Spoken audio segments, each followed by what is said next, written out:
السلام عليكم. ازيكم عاملين ايه؟ يا رب تكونوا بخير. النهارده هعمل ملوخيه. هعملها بطريقه سهله جدا، يعني مش هعمل اي حاجه غير اني نزلنا كده قطفنا ملوخيه من الجنينه. كان في الجنينه ملوخيه كتير. بنحب دايما نزرعها، بتكون موجوده يعني في البيت وكده، لان احنا بنحب الملوخيه. لو تعرفوا الفوائد والقيمه الغذائيه اللي موجوده فيها، دايما هتعملوها جنب اي اكله. بس النهارده حبيت اعمل تغيير، قلت بقى مش هطبخ حاجه، فهنزل نجيب بقى شويه ملوخيه واعملها لوحدها كده. بتكون حلوه جدا لما بعملها معاها عيش بقى وسلطه وكده. عايزه تعمليها بقى مع فراخ ومع اي حاجه تاني ممكن، لكن انا بحبها كده لوحدها، بتكون حلوه وبيكون تغيير في الاكل، وعلشان برضو الميزانيه وكده. طبعا لما تيجي تقطفي الملوخيه بتقطفيها كده من فوق بالمقص، وبتسيبي الجذور زي ما هي علشان تطلع تاني، يبقى في دور تاني يعني. وما شاء الله كان في كتير ملوخيه كتير، بس انا حبيت ان انا اجيب على قد طبخه واحده. ممكن لو انت عاوزه تقطفيها كلها او عندك ملوخيه خضراء ممكن تجيبيها و بتعمليها بالمخرطه، وبعد كده بتخزنيها في الفريزر، بتكون برضو حلوه وبتبقى خضراء عادي، بتبقى جميله وبتفضل زي ما هي خضراء. وممكن برضو ان انت تجيبيها وتقطفيها وتغسليها وتحطيها على صينيه او على مفرش بلاستيك وبتحطيها في الشمس بتنشف، وبعد كده بتفركيها كده فبتبقى اللي هي الناشفه، بتبقى برضو حلوه وممكن تخزنيها. لكن انا بحب الخضره اكتر.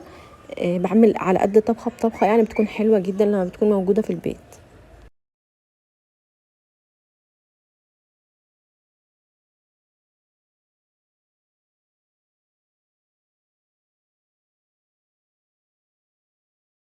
هنا بقى بوريكم الكميه اللي احنا قطفناها دي كده على قد طبخه. وبعد كده برضو كان في بتنجان قطفت شويه، هعملهم برضو معاكم ان شاء الله بس في فيديو تاني.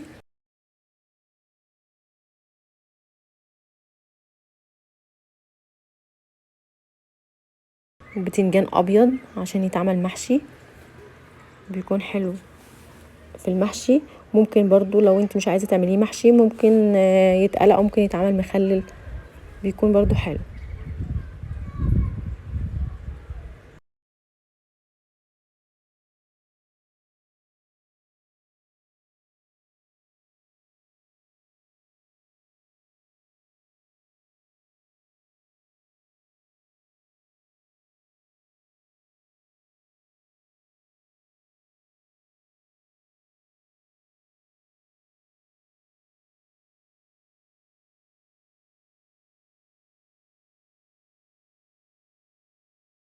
وطبعا جبنا برضو شويه بقدونس علشان المحشي، محشي البتنجان. طبعا بعد ما قطفت كل ده هدخل بقى جوه في المطبخ علشان اوريكم انا عملت ازاي الملوخيه.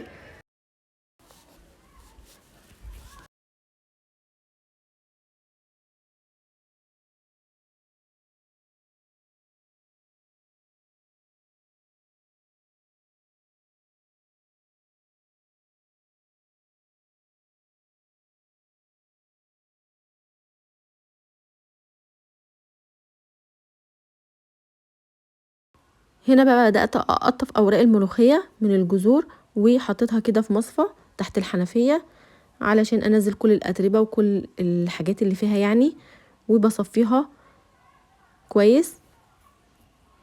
بغسلها الاول يعني غسله كويسه علشان لو كان مثلا، طبعا انتوا كلكم عارفين ان الحاجات دي بتكون في الارض، ممكن يكون عليها اي مثلا حاجه.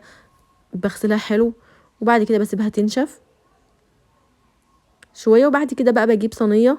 انا هنا جبت صينيه بتاعه الفرن، يعني ما بحبش احط حاجه جديده عشان مش تبوظ. حطيت صينيه كده، انا هي نظيفه بس انا بستخدمها في الفرن وفي الحاجات دي.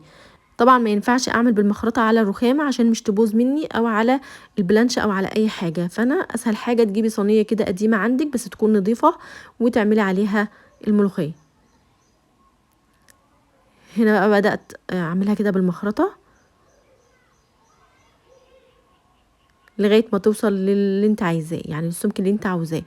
في ناس بتعملها في الكبه، بس ما حبيتهاش في الكبه، بتكون ناعمه جدا ومش حلوه، فانا هنا عملتها كده بالمخرطة.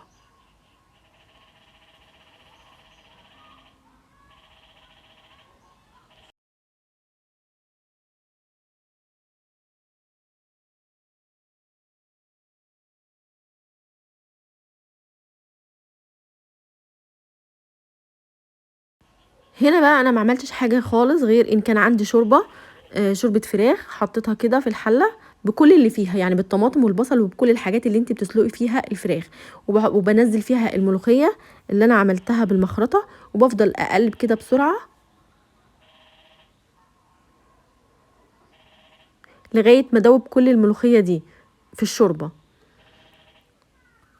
طبعا الشوربه فيها الملح بتاعها، انا حطيت بس كزبره وشطه ومكعب مرقه، وفضلت اقلب كده بالطريقه دي. وطبعا الريم الابيض اللي فوق ده بتشيليه بالمعلقه، بس افضلي قلبي فيها علشان مش تسقط منك او مش تبوظ منك.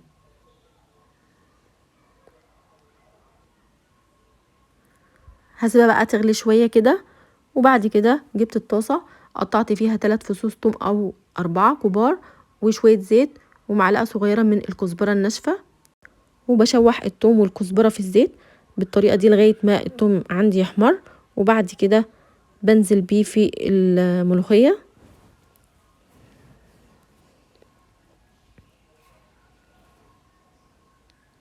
طبعا وانا بعمل كل الخطوات دي انا مش بحط غطا على حلة الملوخية علشان ما تسقطش منك، لازم تسيبيها مفتوحة علشان الملوخية تبقى ناجحة معاكي.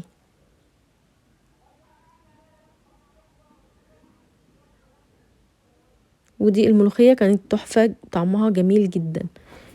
بتغري فيها بقى زي ما انت عايزة في الاطباق بتاعتك، وبتقدميها بالشكل اللي يعجبك. طعمها كان حلو قوي، ملحها مظبوط، ما بذلتش فيها اي مجهود لان الشوربه كانت عندي، يا دوب بس قطفت الملوخيه غسلتها وبعد كده فرمتها، وبعد كده حطيتها بس على الشوربه واخدت غلوه والبهارات بتاعتي، وبعد كده بتغري فيها وبألف هنا.